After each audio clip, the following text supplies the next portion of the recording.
For a fun, easy, and healthy sweet potato recipe, let's make sweet potato crunch. The ingredients are sweet potatoes, egg yolk and egg white, vanilla extract, cinnamon, unsweetened applesauce, brown sugar, flour, margarine, and vegetable cooking spray.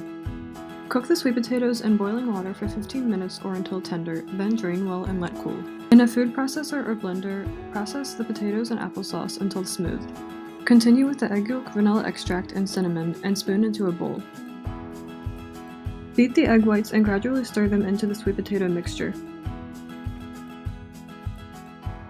Spoon into a soufflé dish or casserole dish coated with the cooking spray. Combine the sugar, flour, and margarine and sprinkle over the potato mixture.